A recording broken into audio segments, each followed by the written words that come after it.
గోదావరి జిల్లా తెనాలి దగ్గర ఉన్న ఆ చిన్న ఊరు చింతలపూడి.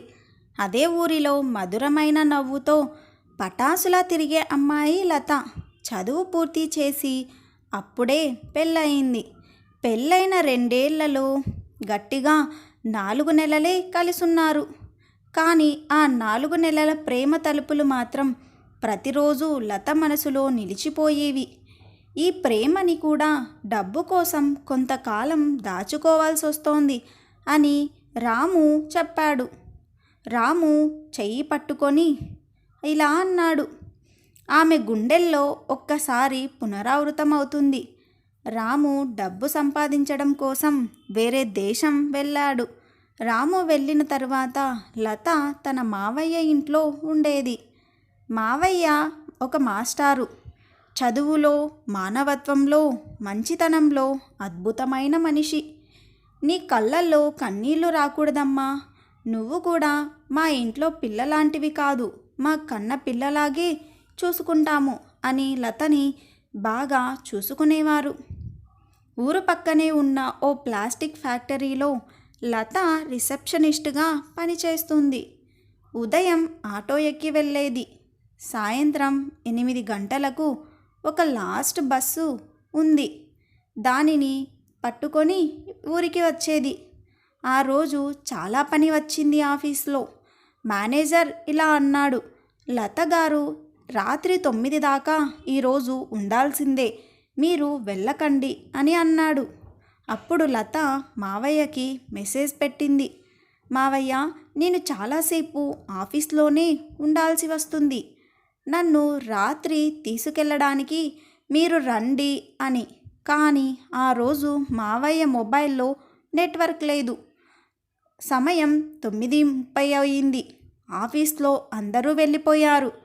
ఊరికి ఈ టైంలో బస్సు లేవు, ఆటోలు లేవు. అప్పుడే వచ్చినవాడు సతీష్.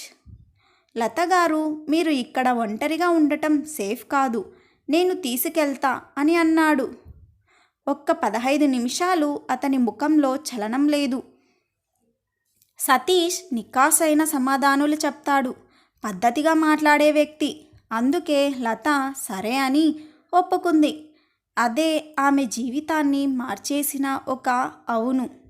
బైక్ మీద వెళ్తూ చిన్న వాగు దాటి పొలాల దారిలోకి మలుపు తీశాడు సతీష్. ఇది బాగున్నదే, ఎటూ ఎవరూ లేరు, నిశ్శబ్దంగా ఉంది అనగానే లతకి గుండె దిగిపోయింది. సతీష్ గారు, ఇది ఏమిటి? ఈ దారి కాదే మా ఊరికి వెళ్ళేది అని అనింది. నువ్వు చాలా అందంగా ఉన్నావు లత. ఈ చీకట్లో నీకే తెలియదు ఎంతలా అంటే అని బైక్ ఆపేసి ఆమె వైపు వచ్చాడు. ఆమె వెనక్కి తగ్గింది. మొబైల్ ఎత్తేందుకు ట్రై చేసింది కానీ అక్కడ సిగ్నల్ లేదు.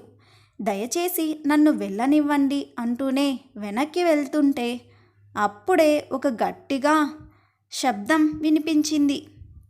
తలకాయ తిప్పి చావురా వెధవా అని ఒక గొంతు గట్టిగా వినిపించింది. చీకట్లో నుంచి పొడవాటి శరీరంతో వచ్చినవాడు ధనుంజయ్. గ్యాస్ బాటిల్స్ డెలివరీ చేసే యువకుడు. ఊరిలో అందరూ చూసినవాడు. నిశ్శబ్దంగా తిరిగేవాడు. సతీష్ని గట్టిగా తోసేసి బైక్ తిప్పి లత వైపు రివర్స్ చేశాడు. అక్క, వెళ్ళిపోదాం, నీకు భయం లేదు, నన్ను నమ్ము అన్నాడు. ఆ మాటలు వినగానే లతకి కన్నీళ్లు వచ్చాయి. ఎందుకు అంటే లతకు ధనుంజయ్ అంటే అస్సలిష్టం ఉండేది కాదు.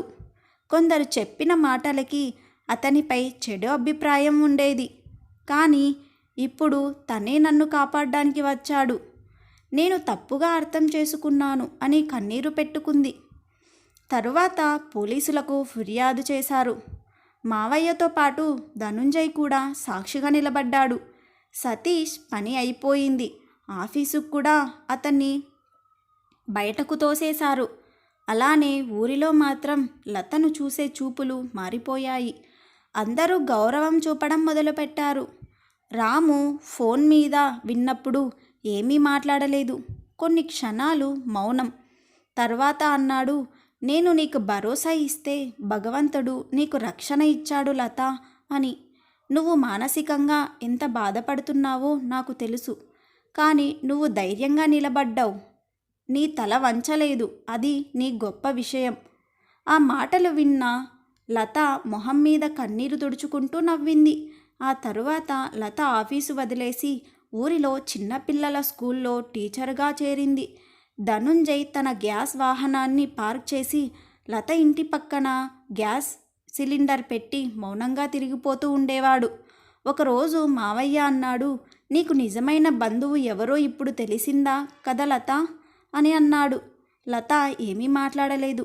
రాము 2 వారాల సెలవులో ఇంటికి వచ్చాడు. వాడి ముఖం సన్నగా మారిపోయింది. దేహం కాస్త బలహీనంగా అనిపించింది. లత చూసి గట్టిగా ఏడ్చింది. ఎవడో వచ్చి నన్ను తీసుకెళ్తానన్నాడు రాము. నేను వాడి మంచివాడని నమ్మి వెళ్ళాను. నన్ను మన్నించు అని అంది. అది విన్న రాము చేతులు జోడించి చెప్పాడు, నీలో నేను బలాన్ని చూశాను లత. నువ్వు చిన్న బిడ్డవేమీ కాదు. ఈ లోకంలో నిన్ను నువ్వే రక్షించుకున్నావు అంటే అది నాకు చాలా గర్వకారణం అని అన్నాడు. అప్పుడు లత, ఇక్కడే ఉండిపో రాము అని లత అతని భుజం మీద తలవేసింది. అప్పుడు రాము ధనుంజయ్ దగ్గరకు స్వయంగా వెళ్ళాడు. గ్యాస్ బండి పక్కన పెట్టి ధనుంజయ్ని చూసి విస్మయంతో నిలబడ్డాడు. నువ్వు నాకు కనికరం చూపలేదు ధనుంజయ్. నువ్వు నా జీవితాన్ని నిలబెట్టావు అని అన్నాడు. అప్పుడు ధనుంజయ్, అన్నయ్య నేను ఏమీ చెయ్యలేదు. ఆ అమ్మాయి భయంగా గడపకూడదనిపించింది అంతే అని అన్నాడు. రాము అతని బుగ్గల మీద కొట్టాడు ప్రేమగా. నీలాంటి వాళ్ళు ఉంటే దేశం బాగుపడుతుంది అని అన్నాడు రాము. లత గ్రామంలోని అంగన్వాడీ స్కూల్లో టీచర్గా చేరింది. చిన్నపిల్లల్ని చూసి ఆమె గుండె నిండిపోయేది. రాము తన ఉద్యోగానికి రాజీనామా చేసి ఊర్లోనే ఒక చిన్న డైరీ యూనిట్ పెట్టాడు. దీపావళి వేళ రాత్రిపూట మావయ్య చెప్పాడు, మన జీవితాల్లో మలుపులు తప్పవు లత. కానీ ఎవరు మనిషో ఎవరి మృగమో తెలిసే అవకాశాలివే అన్నప్పుడు లత మౌనంగా తలూపింది. నిజమే మావయ్య.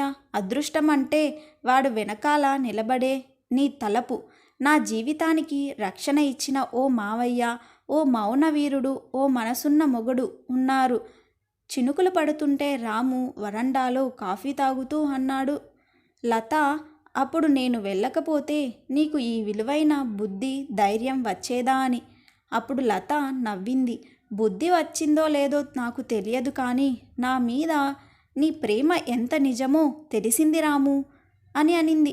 అతని పక్కన కూర్చొని చెప్పింది, నీలాంటి మొగుడు నాకు లభించడం నా పుణ్యం.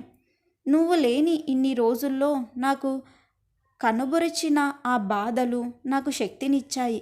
కానీ ఇప్పుడు నా ఆనందం మాత్రం నువ్వే రాము అని తన మీద వాలి చెబుతుంది లత. ఈ స్టోరీ మీకు నచ్చితే please like, share and subscribe.